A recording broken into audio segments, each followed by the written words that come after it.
Vagratav Sampartau, Vagratapatipate, Jagatapitaro Vande Parvati Parmeshwaram. Good evening to all. It's a privilege and an honor to welcome such an august gathering on this very special occasion.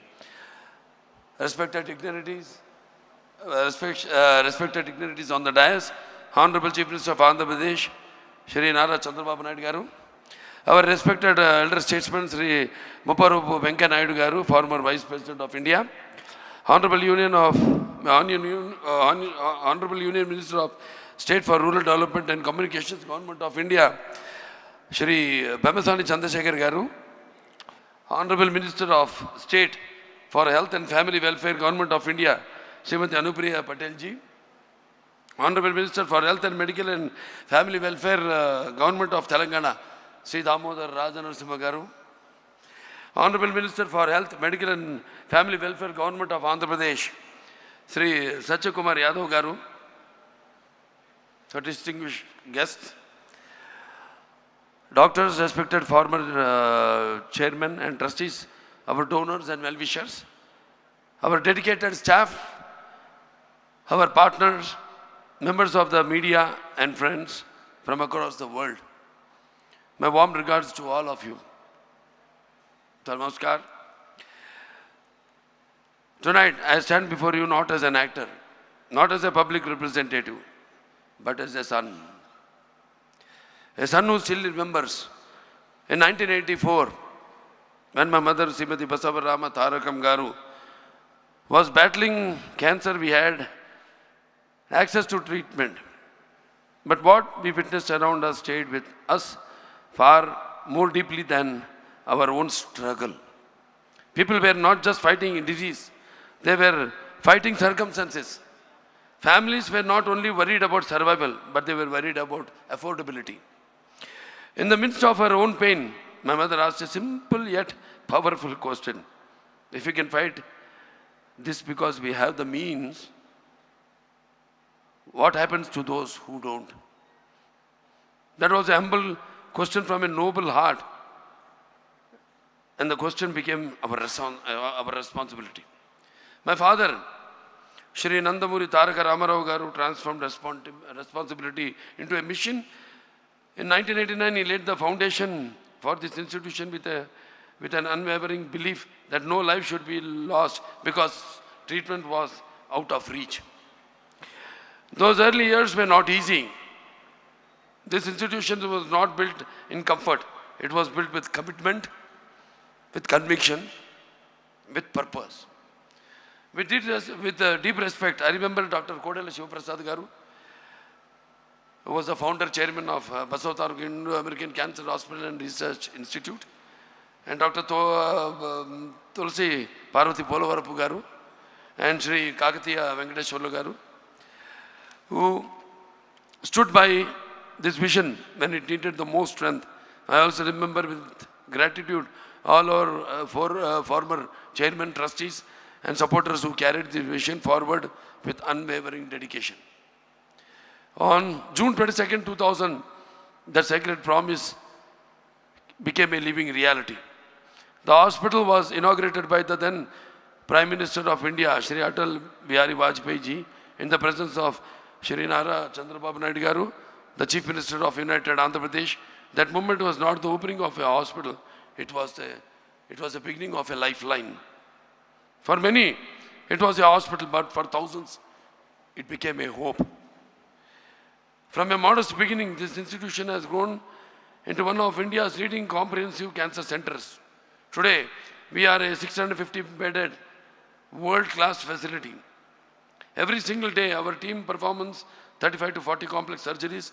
More than 200 patients receive chemotherapy daily, and our radiation oncology services treat nearly 500 patients a day, making it one of the highest volumes in the country. Over the years, more than 3.75 lakh patients have received treatment here. But let me say this honestly, we have never measured our success in numbers. The true measure of the institution lies in moments. A child who once walked into the hospital with fear walks out with a smile. A child And the smile is not just a smile. It is a family breathing again. It is fear turning into courage. It is life finding its way back. Our journey has also been strengthened at critical moments by extraordinary support.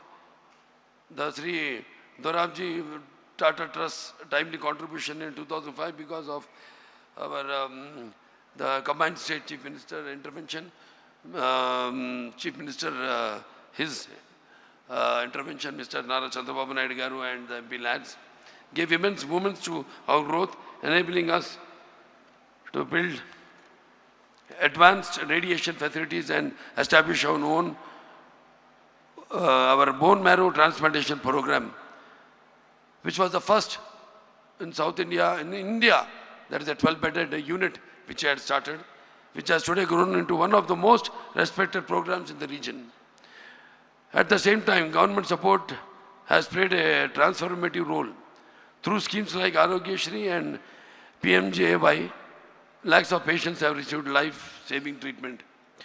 From the bottom of my heart, I express my sincere gratitude to all governments, whether it was the United Andhra Pradesh or today's Telangana and Andhra Pradesh. Every leadership has stood with us, and more importantly, stood with patients who needed it the most. Because cancer is not just a disease, it's a financial, emotional, and generational burden. Many families are forced to sell everything they have, but these schemes have protected them, supported them, and given them a fighting chance.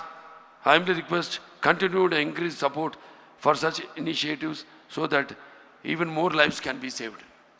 We are not alone in this journey.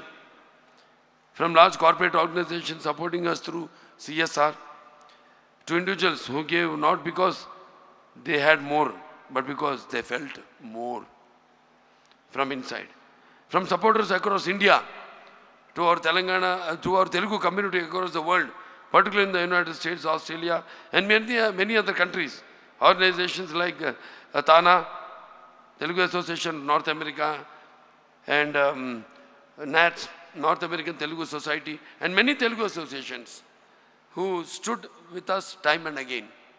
Our fans who responded with trust and stood beside us always. And our partners and suppliers who ensured that world-class treatment remained accessible and humane. Because they understood that behind every effort, there is a life waiting. All of you did not just support an institution. You stood between fear and hope, between illness and healing, between despair and a second chance. For that, we remain forever grateful.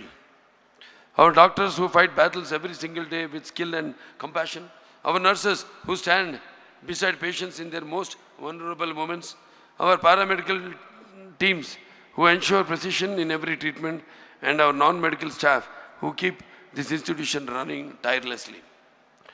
They do not just a job, they carry responsibility, they carry emotion, they carry lives.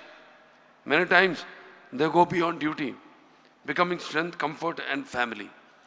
To each one of them, I offer not just my thanks, but my deepest respect. Today, as we celebrate this milestone, we also embrace even greater responsibilities ahead. In Amaravati, we are building a 1,000-bed world-class cancer hospital, and in Hyderabad, we continue to expand with advanced technologies and wider reach, and the increase of incidence. Because our belief remains unchanged, the best care should not be out of reach, it should be within reach for everyone. 25 years ago, we made a promise and we kept it. But tonight, we are not celebrating that. We are renewing it. To do more, to reach further, and to stand stronger. With your support, with the dedication of our doctors and staff, and with the blessings of my parents, we will continue this journey until the day no patient is denied treatment because of money, until the day no family has to walk away helpless, until the day cancer is no longer feared but confronted with courage and conquered with care. రోగాన్ని మాత్రమే కాదు, నిరాశను కూడా జయించే రోజు వచ్చే వరకు ఈ పోరాటం ఆగదు. ప్రతి రోగి గెలిచే వరకు, ప్రతి కుటుంబం నవ్వే వరకు బసవతారకం సేవలు ఇలాగే మీ అందరి సహకారాలతో కొనసాగుతూనే ఉంటాయి. Thank you. జై హింద్.